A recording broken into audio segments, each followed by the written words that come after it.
All right, guys, we are here in beautiful St. Leonard, actually on a large tract of land, what, 5 acres? 5 acres. So there's already a house here, but Jeffrey and I both get a lot of calls, a lot of inquiries about land. And I'm interested in building, I'm interested in this piece of land, what do I do? And it's very different. It's not like you're walking up and touring a house and going, yes, I want that house.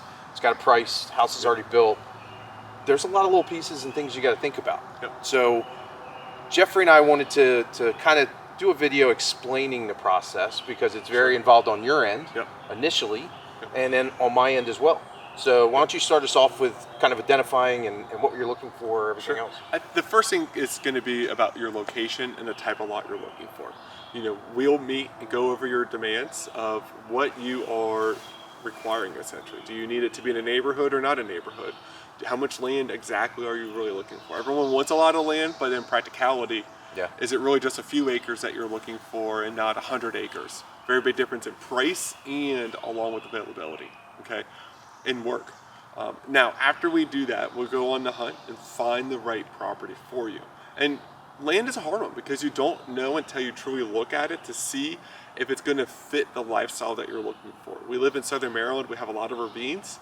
So a lot of lots will look like they're a quality deal, but in reality, they're kind of junk land. Excuse you, Darren. But they're junk land. They've got steep ravines, really challenging to build on, very technical for roads to go into there for your driveway. That's a huge one that people don't think about as the cost factor. With that, it's really important to make sure that you're working with a local lender like Darren here to make sure that they actually have a loan program that can help you purchase that land and be able to build your home on it. Okay, a lot of times we'll see maybe you have your savings and you purchase your property for cash and then you'll finance your full construction cost and they can use that land as your down payment per se to be able to get rid of PMI and things of that nature.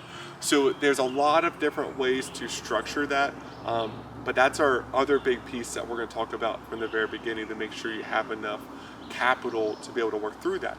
We're also going to work with a local builder, making sure that you're going to get a high quality home and that can help you through that process because there's a lot of extra steps to make sure that the house that you want to build on is feasible at the end of the day after you have your purchase cost of the land, engineering costs, impact fees, and so forth. And then we'll work with a local engineer to help you determine that that lot is going to be buildable for your house, along with helping you through the permitting process at the county level to make sure you have your building permits ready to go. So right there's a year and a half right there.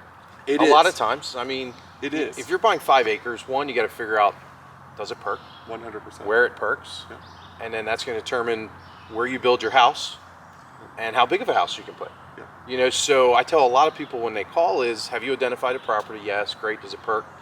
Yes. Okay. Well, if you have house plans, talk with your builder, engineer. Can you put that house on that lot? And where is it going to be? Sometimes you have 5 acres. There's only one little spot where you can put a house. You know, and that may not have the view. It may not be where you want to have it. There's a lot of pieces that go into it. Might be too close to a neighbor, right? Or a road, or anything. It's a big piece, like you said, Darren. And there's a lot of pieces when you're doing a land purchase to build a house. But again, I just tell people you're going to pack your patience. The right property comes along.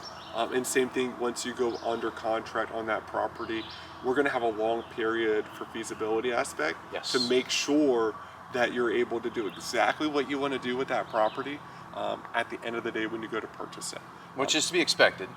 And sellers need to expect that as well. 100%. Or if they're selling land and you know it perks, I mean, it's already perked. You can go through that process and talk with a builder, and a lot of times they'll be able to tell you, yes, here's a size house, here's where we can put it. That determines whether or not the lot's going to work for you.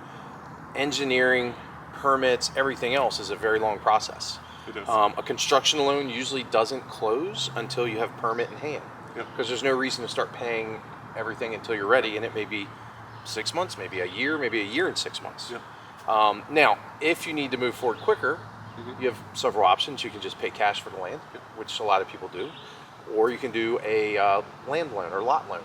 You know, and then when you're ready, you go back and actually pay that off with a construction loan. So there's lots of ways to get to the end, but the very first and foremost, like you said, identifying determining if you can build a house or the house you want. Yep. And then the rest is, getting with your realtor, getting with a lender, Yep. and we can advise you on how to move forward. And 100. builder's important too, like you said. Builders is your second best ally in this transaction after working with a lender and your realtor to make sure that you're not wasting a lot of time also to find a lot that on a lot that doesn't work at the end of the day. So, realistically, just best guess, we've got 5 acres, we're in a community, Yep. but you're also near a watershed. Yep. I'm not sure if this is critical areas, but It's outside. outside of it. So, how long do you think it would take to engineer, get a permit, everything else? Really, the hardest part I find is the consumer confirming their floor plan on their house. Mainly, Okay. it's their footprint of their house because the engineer needs to have your house footprint to do those drawings of site work. How many bedrooms, bathrooms, all that? Yeah, and square footage aspect to it. Is it like a smaller box house? Which is like a lot of properties are like that, or is it more sprawling? So you have a bigger footprint, more storm water that you have to deal with. Right. Those are some things that a lot of people don't realize, and that takes a little bit of time. It doesn't need to be 100%, but it needs to be very close so the engineer can then start working on their footprint and doing the drawing and storm water mitigation. To submit for a permit. To be able to submit for a permit. So I always tell people, once the engineer has your footprint, it takes them anywhere from 60 to 90 days. If you're not in critical area, another 60 to 90 days for the permitting process. But if you are in the critical area, there's a lot more steps that have to happen at the county and state level if you're in critical area. And so that tends to take a bit longer process. Gotcha. Another really big piece of that is how many trees have to be cleared, Darren. Yeah. If you Is there already a clearing, or you have to take them out, right? Yeah, and that's a huge cost factor. If you're building a new house, is the lot fully wooded, or is it a yard essentially? It's an extra lot that someone bought a long time ago. They cleared it. They have it as grass, so your view is incredible. The trees aren't there that you have to worry about mitigation for with removal. It makes that process significantly easier to make sure you have a quality view at the end of the day. And I think the biggest thing is having experience and knowledge on your team. Yeah. Is having somebody, and again, I think builder is enormous. Yeah. Someone that knows the county, knows the ins and outs, knows the regulations, what they can and can't do. Yeah. And then if they don't, they can get the answers quickly. Yeah. So you may have a process that you think is overwhelming, but then by the time you sit down with somebody who's knowledgeable and knows the area, they knock it all out. Yeah. And basically give you a plan that you can then sit back and all you have to do is pick out your house, design it. 100%. And honestly, for a lot of people, they enjoy the process. Yeah. It's designing something that is specifically for you. Yeah.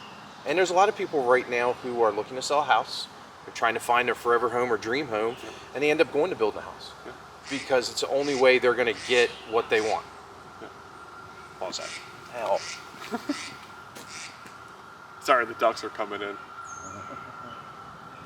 Yeah, and going back to Darren, that's a huge thing. Again, sometimes here's another scenario really quick is waterfront properties. Yeah. Premium waterfront lots are really challenging to come across, okay? And a lot of times what the best route is to really find an old home Yep. that's in huge disrepair. And, whether it is a remodel per se, depending on the way that the builder works with you in the permitting, or it's a complete tear down, new construction aspect. Right. And there's a lot of ways to kind of work through that, but that's really the number one way, in my opinion, to make sure you have a premium waterfront view at the end of the day. Yep. And that might also help with some infrastructure in place as well, with piers, and the well might be in place that's in good shape, and retaining walls with riprap, all that kind of stuff. And let's talk about another option, because let's say you find a perfect waterfront property, there's a house, Yeah. but it's not what you want. Yeah. Well, a lot of times it might be a lot easier because the footprint's already established Yeah. to go in, get permits, and still do a construction or rehab loan to modify that dwelling to what you exactly want. In other words, adding a second story, or maybe you have enough land that you can bump it out and add a bedroom or a garage or whatever you want. Yeah. So it's not just identifying land, it's identifying an opportunity where you can make it your own. Yeah, right? 100%. And that's a lot. Yeah, and sometimes those are the best opportunities because if you can find an older home on the water, those are normally sometimes the best lots because they were the first ones on the creek and they normally picked out the best locations. Right. And so Best view. Yeah, 100% on the view. So those properties, in my opinion, are some of the best to be able to purchase. If it's an older property in disrepair, you're normally going to get it for a significantly better price. That then you can take that and then ideally have some wiggle room in your budget to then make those upgrades with a construction loan or rehab loan, Right. you know, to re-side and window and floors and kitchens and bathrooms and all that kind of stuff. Working with, you know, a local contractor builder to And help again, that's go important. through that process. Because you're talking, even though you're not building a brand new house, you still have to go through the permit process. Yep. What you can do, can't do, regulations as far as square footage or lot size, everything else in your footprint. Yep. So, you know, this has been great. I think there's a lot of people that want to know more about this. You know, if you do, definitely send us a message, hit up Jeffrey or myself. Jeffrey does a lot with farmland, Yep. large tract land and acreage. So if you have any questions about that, if you're looking to buy a farm or a large tract of land, which is outside of, you know, your 3 or 4 acres, I'm talking 100 acres. Yep. You know, Jeffrey's perfect person to talk to about that as well. So let us know if we can be of help. Yep. And Jeffrey, I thank you very much for coming out. It's Yeah. been great. Thank you, Darren. Appreciate it.